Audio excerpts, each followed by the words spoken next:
Hola, ¿cómo están? Bienvenidos a un nuevo capítulo de Live de Clínica Universidad de los Andes. En esta oportunidad vamos a hablar sobre los peligros de la obesidad. ¿Sabían ustedes que según la última encuesta nacional de salud, más de un 74% de los chilenos tiene exceso de peso? Bueno, para conversar sobre este y otros temas nos acompaña hoy día el doctor Alex Escalona, jefe del programa de obesidad y diabetes de la clínica. El doctor Escalona es médico cirujano por la Pontificia Universidad Católica de Chile y especialista en cirugía general y cirugía digestiva por la misma casa de estudios. Además, es profesor de la Facultad de Medicina de la Universidad de los Andes. Muy buenas tardes, doctor. Gracias por acompañarnos hoy día. Buenas tardes, Catalina. Muchas gracias. Doctor, comencemos. ¿Qué es la obesidad y de cuántos kilos en adelante se establece que una persona es obesa? Bueno, la obesidad es una enfermedad, primero que nada, que tiene una definición del exceso de grasa corporal en el cuerpo. Todas las personas tenemos un porcentaje de grasa. Cuando esa cantidad de grasa en el cuerpo aumenta por sobre un cierto normal, se habla de sobrepeso u obesidad. Hay muchas maneras de medir la obesidad. Una de las más usadas es el índice de masa corporal, donde se establece que es un número que representa el peso dividido por la estatura al cuadrado. Cuando ese número es por sobre 30, se establece que alguien tiene obesidad, que en general equivale más o menos a un exceso de peso corporal total sobre 20 kilos más o menos respecto de la estatura aproximadamente. Perfecto. Doctor, ¿por qué la obesidad es peligrosa y puede ser mortal también? Bueno, en primer lugar, la obesidad aumenta el riesgo de enfermedades que de alguna forma afectan la salud de las personas, y a largo plazo esas enfermedades pueden producir una muerte prematura. Estas enfermedades son enfermedades cardiovasculares, que son factores de riesgo de enfermedades cardiovasculares, diabetes, hipertensión, dislipidemia y muchas más. Y por otro lado también aumenta el riesgo de algunos cánceres que a través de la obesidad se pueden producir, y a través de muerte por cáncer prematura o por eventos cardiovasculares, las personas con obesidad pueden vivir menos años que una persona sin obesidad. Perfecto. Doctor, y con respecto a las enfermedades que produce la obesidad, las más comunes son, por ejemplo, la hipertensión, enfermedades cardiovasculares y también la diabetes. ¿Esas son las más recurrentes en los pacientes? Bueno, la verdad es que se han descrito más de 100 enfermedades consecuencias de la obesidad. Hay enfermedades muy frecuentes que no son de tanto riesgo, y hay enfermedades que son muy importantes porque son de alto riesgo de complicaciones y de disminución de expectativa de vida. Dentro de esas efectivamente destacan la diabetes tipo 2, la hipertensión, dislipidemia, enfermedades del hígado, enfermedades del sueño, apnea del sueño principalmente, y por supuesto y muchas más. Y con respecto también a los cánceres, que eso también me llamó la atención, ¿hay algunos tipos de cánceres que estén asociados a la obesidad? ¿Cuáles son esos tipos de cánceres? Sí, hay cánceres que son específicamente relacionados y asociados al exceso de grasa corporal y a la obesidad. Esos son en mujeres especialmente cáncer de mama, cáncer de endometrio, en hombres cáncer de próstata, y en hombres y en mujeres cáncer de riñón, cáncer de esófago y también cáncer de colon. Hay agrupado también ciertos cánceres que están asociados también a este Correcto. exceso de peso u obesidad. Sí. Y ya obviamente me imagino que bajando de peso, manteniendo hábitos saludables, ese riesgo por supuesto que disminuye considerablemente. Claro, se ha visto que las personas que logran bajar de peso en forma importante, muchos kilos, ojalá incluso llegar o volver a su peso normal, ideal, y mantener ese peso en el tiempo, pueden revertir esta situación y lograr una mejoría de la expectativa de vida que pudo haber estado limitada producto de haber padecido obesidad. Perfecto. Doctor, ¿y cómo limita la vida la obesidad? ¿Qué es lo que usted ve en los pacientes? Bueno, lo que habitualmente vemos es que la obesidad es una enfermedad de una progresión habitualmente bastante lenta. Las personas van subiendo de peso muy pocos kilos por mes, por año, y eso hace que en el transcurso de algunos años, casi sin darse cuenta, la persona efectivamente tiene un peso bastante más alto que el normal. Y cuando hacen una evaluación médica, si es que no la hacen con frecuencia, se dan cuenta que empiezan los exámenes a alterarse. Los exámenes de sangre, se toman la presión, tienen la presión más alta, la glicemia empieza a subir, la insulina empieza a subir, el hígado se empieza a enfermar. De tal manera que muchas veces, si alguien no se controla, no se evalúa periódicamente, se encuentran con la, entre comillas, sorpresa de que aparecen enfermedades que están asociadas a la obesidad, que son las que justamente van dañando su cuerpo, dañan los tejidos, dañan el riñón, dañan el corazón, dañan el cerebro, y van produciendo daño finalmente de su sistema de funcionamiento fisiológico, y eso va acortando la expectativa de vida a largo plazo, justamente por lo que hablamos, porque empiezan a aparecer enfermedades cardiovasculares, infarto al corazón, cerebrovasculares o eventualmente cánceres. Claro. Doctor, y usted comentaba que personas que padecen obesidad, ¿cierto? Es algo que es en el tiempo, no es de un día para otro.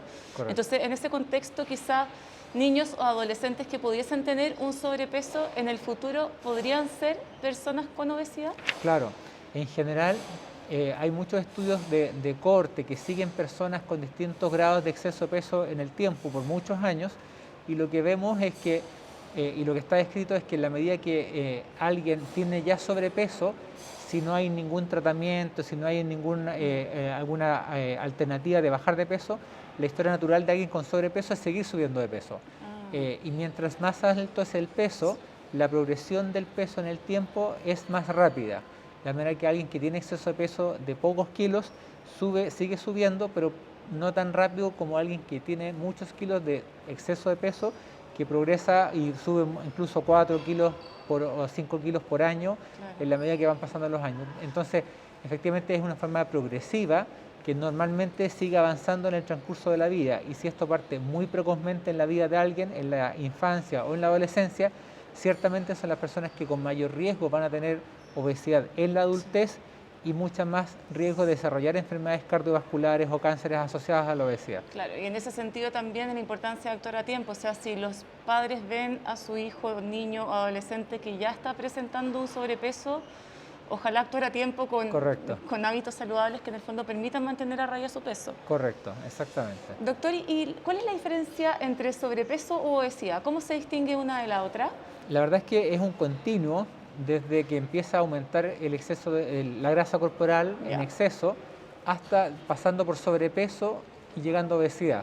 Desde el punto de vista de definiciones médicas, existen de nuevo a través del índice de masa corporal una definición en la cual se establece que las personas que tienen este índice de masa corporal entre 25 y 30 tienen sobrepeso, y cuando ya este índice supera el número de 30, se ya habla de obesidad moderada, grave u obesidad mórbida en pacientes que tengan índices sobre 40. Ya. Y con respecto también a este mismo tema, ¿cómo se puede ayudar a una persona que padece obesidad? ¿Cuáles son las herramientas que se le pueden otorgar a esa persona? Yo diría lo primero es hacerles ver que tienen una enfermedad, que necesitan ayuda, que tienen medios para poder ser ayudados, y de alguna manera hacerles ver que efectivamente esto no es una condición normal y que es una enfermedad, que no es culpa de las personas con obesidad el padecer este problema, claro, porque muchas veces hay un estigma respecto de que las personas con obesidad no se cuidan o no tienen hábitos saludables. Claro. Las personas con obesidad tienen una enfermedad que tiene tratamiento y se pueden mejorar. Y eso yo creo que es lo primero que las personas con obesidad deben entender y deben saber. Y las alternativas ciertamente van de tratamientos a través de cambios de hábitos de alimentación, mejorar la actividad física, el ejercicio, y en eso podemos ir ayudando con otras herramientas como medicamentos, hay fármacos orales, hay inyecciones, hay intervenciones o hay incluso cirugías en pacientes que con todas estas otras alternativas más simples, menos invasivas, no logran bajar lo suficiente, se les puede ayudar con tratamientos quirúrgicos. En ese punto también me gustaría detenerme. ¿Cuáles son las alternativas quirúrgicas que existen para estos pacientes? Claro, en general, como te decía inicialmente, lo primero es iniciar un tratamiento más bien médico, claro, con modificación de estilos de vida, de hábitos de alimentación. Una segunda línea de tratamientos son medicamentos, fármacos, intervenciones eventualmente, ya sean endoscópicas o no endoscópicas, y finalmente las cirugías son la última alternativa de tratamiento en pacientes con obesidad más grave y que no han logrado bajar de peso en forma importante con las otras alternativas más simples. Claro.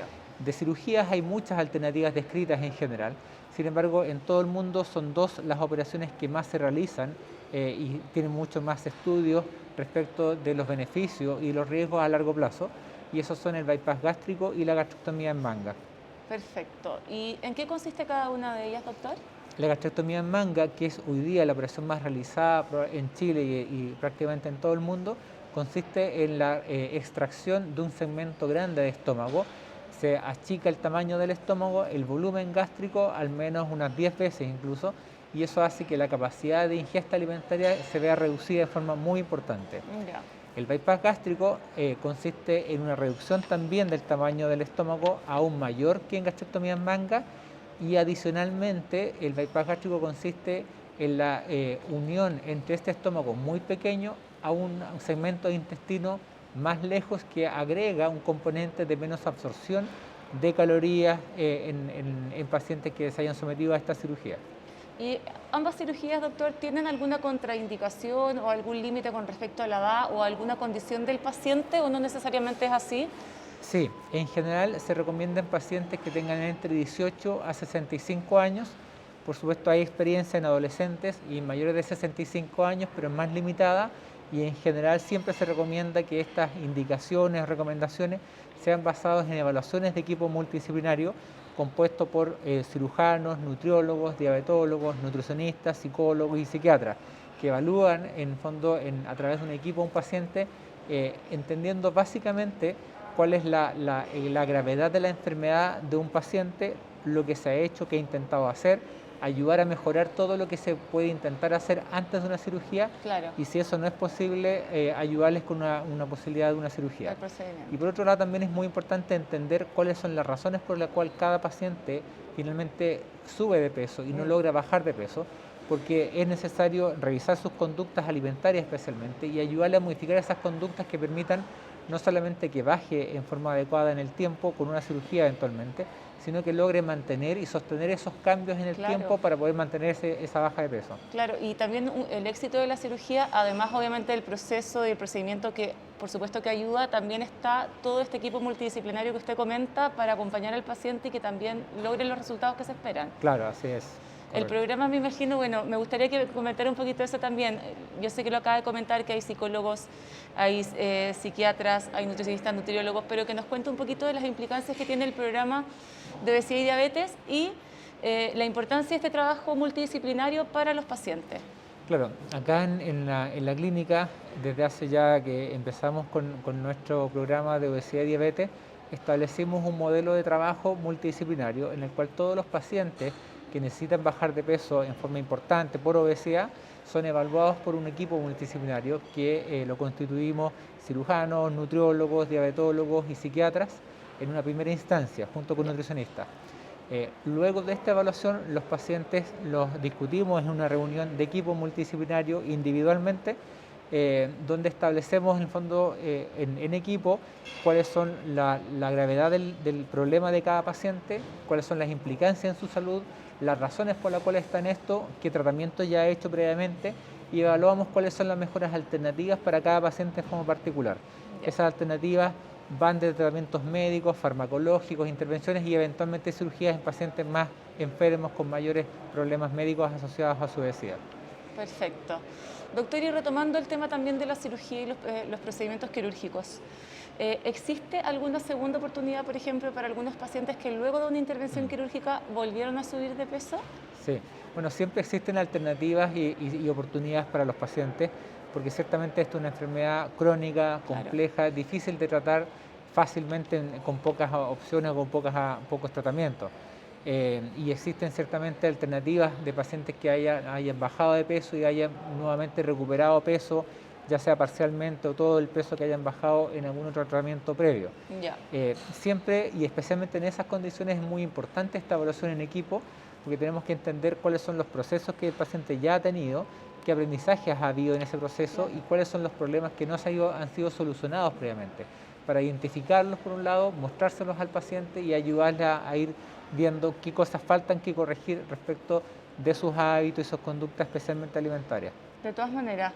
Y doctor, con respecto también a la cirugía, volviendo a lo mismo, la cirugía no solamente tiene beneficios, ¿cierto?, en que el paciente baje de peso y logre el peso que estimen que es el mejor para él o para ella. ¿Tiene, por ejemplo, beneficios con respecto a revertir patologías que ese paciente tiene, como diabetes o algunos tipos de cánceres? Claro. Bueno, uno de los beneficios y la razón principal por la cual se recomiendan los tratamientos quirúrgicos en obesidad es que es el único tratamiento que en personas con obesidad grave, obesidad mórbida y mucha enfermedad producto de la obesidad ha logrado mejorar la expectativa de vida a largo plazo. Los pacientes que se someten a tratamientos quirúrgicos por obesidad mejoran las condiciones asociadas a su obesidad, mejoran su diabetes, mejoran el control de hipertensión y de todas las enfermedades. Estas enfermedades entran en un estado con mucha frecuencia de lo que se llama remisión. Eso significa, por ejemplo, en el caso de un paciente diabético que requería fármacos o insulina para controlar su diabetes, muchas veces esta baja de peso les permite disminuir las dosis de los fármacos o eventualmente no usar medicamentos y lograr un buen control de su diabetes gracias a una buena baja de peso que debiera ser mantenida en el tiempo para lograr estos beneficios metabólicos. Todas estas mejoras en las enfermedades asociadas a la obesidad finalmente hacen que el paciente logre revertir parcial o totalmente este mayor riesgo de mortalidad precoz, y los pacientes con obesidad sometidos a cirugía ciertamente aumentan su expectativa de vida, viven más años cuando los comparamos con personas que no fueron sometidos a tratamientos quirúrgicos por obesidad mórbida. Perfecto. En verdad tiene bastantes beneficios también el someterse a estos procedimientos. Doctor, conversemos un poquito sobre el balón intragástrico ingerible.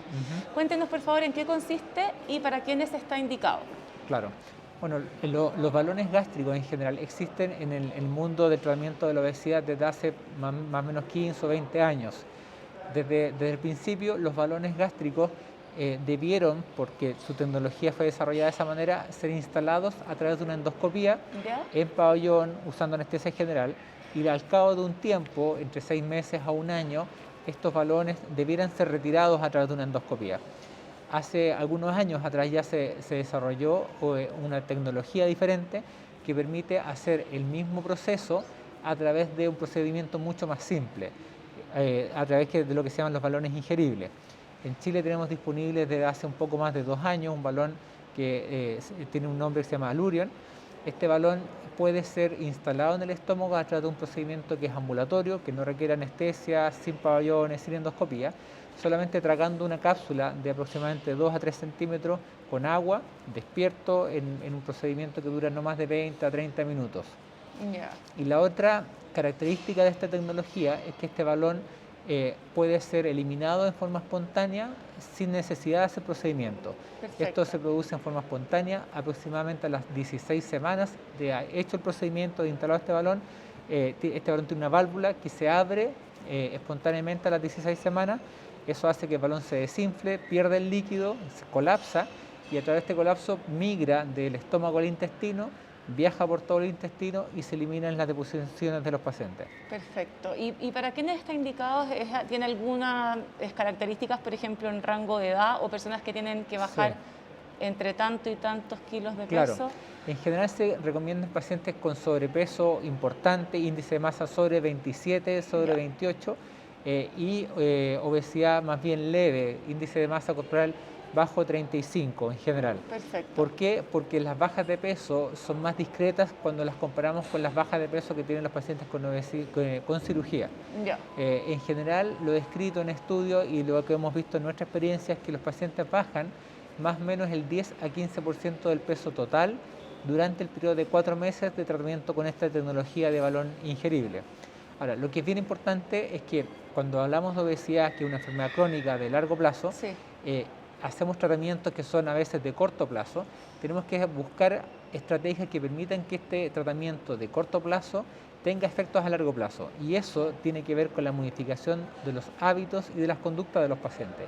Y es por eso que es muy importante entender por qué cada paciente individualmente tiene este problema y ayudarle a corregir sus conductas o hábitos que de alguna forma dan cuenta de este problema, para evitar lo que se llama habitualmente el rebote del peso o volver a subir de peso una vez que hayan bajado de peso con cualquier tratamiento en general. Exactamente. Doctor, bueno, durante la pandemia también ha sido todo un tema el exceso de peso, porque se estima, según lo que ha aparecido en distintos medios, que los chilenos hemos subido entre 7 y 8 kilos de peso durante estos meses de pandemia, ya más de un año. Doctor, ¿cómo ve usted esta situación? tomando en cuenta además que las cifras que tenemos en Chile de obesidad son bastante altas. O sea, en un comienzo de esta entrevista mencioné que según la última encuesta nacional de salud, un 74% de los chilenos tiene exceso de peso, y esa encuesta ya fue hace algunos años. Entonces me imagino que ahora el panorama pudiese estar un poco más complejo. Claro. Bueno, efectivamente durante la pandemia se han hecho varios estudios de muestras pequeñas, ¿sí? que sugieren la posibilidad que la población chilena pudo haber subido de peso en forma importante durante este periodo. La encuesta nacional de salud es probablemente la mejor manera de evaluar esto a nivel poblacional, nacional. Todavía no tenemos información de una nueva encuesta post pandemia o en este periodo después de que se haya iniciado esta pandemia. Sin embargo, suponemos que los números probablemente van a ser un poco más malos que los que teníamos previamente. En ese sentido, es importante establecer que es importante poner atención al peso en la familia, en sus casas, pesarse, buscar ayuda en el caso que alguien considere que está con exceso de peso u obesidad, mejorar hábitos de alimentación, mejorar hábitos de estilos de vida en general, incorporando también la actividad física en parte de esto. El confinamiento que fue necesario y es necesario para cuidarse de la pandemia, de alguna forma da cuenta de menos actividad física, menos movimiento, menos salida a las calles, gimnasio cerrado, y eso de alguna forma disminuye mucho la posibilidad de hacer ejercicio, actividad física y quemar calorías. Y muchas veces quedarse en la casa para muchas personas significó modificar de mala manera los hábitos de alimentación, porque empezó el hábito de comer con mucha frecuencia durante el día, teniendo disponibilidad de alimentos de forma mucho más fácil, y muchas veces además prefiriendo alimentos más calóricos que más saludables. Claro. De manera que es importante poner atención a esto, revertir esta situación y tratando de hacer un esfuerzo en mejorar hábitos, mejorar horario, ayudarse, buscar ayuda con nutricionistas, con gente que sabe de esto y que les pueda ayudar a establecer estructuras de alimentación en términos de preferencias de alimentos, volúmenes, cantidades, horarios que les permita volver a recuperar el peso que tenían previo a este tiempo, y ir mejorando además las enfermedades que pudieran haber aparecido en relación a esta subida de peso que pudiera haber habido durante el periodo de pandemia. De todas maneras. Doctor, y para ir finalizando esta conversación, me gustaría que le enviara un mensaje a quienes nos están viendo sobre la importancia de llevar hábitos saludables, pero además de eso que usted lo acaba de mencionar, de consultar a tiempo, de que ese exceso de peso quizás no se transforme en una obesidad en un futuro, o sea, mantener hábitos saludables y mantener ojalá un peso ahí a raya. Claro. Bueno, efectivamente la obesidad es probablemente la enfermedad de mayor prevalencia en la población en Chile, y en ese sentido los números lamentablemente en Chile no han sido buenos en los últimos años, especialmente con niños y adolescentes. En ese sentido es importante hacer un llamado a cuidarse, a prestar atención a las condiciones de salud de todos nosotros, en nuestras familias, en nuestros hijos, en nuestros seres queridos. Y preocuparse de esto, pesarse, medirse, buscar ayuda con profesionales, especialmente nutricionistas, nutriólogos, diabetólogos, que puedan de alguna forma establecer mecanismos de revertir esta situación. La obesidad es una enfermedad que puede ser revertida a través de modificación importante de los hábitos de alimentación, actividad física, cambios conductuales de la alimentación, y se necesita ayuda profesional para lograr estos cambios, y eso hay que hacerlo, hay que asistir para prevenir la aparición de enfermedades asociadas a la obesidad, o eventualmente tratarlas y controlarlas antes que generen complicaciones más graves como enfermedades cardiovasculares o cáncer, que pueden disminuir la expectativa de vida de quienes padecen obesidad. De todas maneras, muchas gracias, doctor, por habernos acompañado hoy día en esta interesante entrevista. Muchas gracias. Muchas gracias a usted, muchas gracias también a todos los que nos vieron. Los invitamos, como siempre, a estar atentos a nuestra plataforma YouTube, Instagram y Facebook. Ahí les vamos a estar informando también los próximos temas de nuestro live. Así que estén muy atentos para que nos envíen las preguntas que quieran. Los dejamos invitados entonces a una próxima edición. Sigan atentos y muchas gracias por habernos acompañado hoy día. Que estén muy bien. Chao, chao.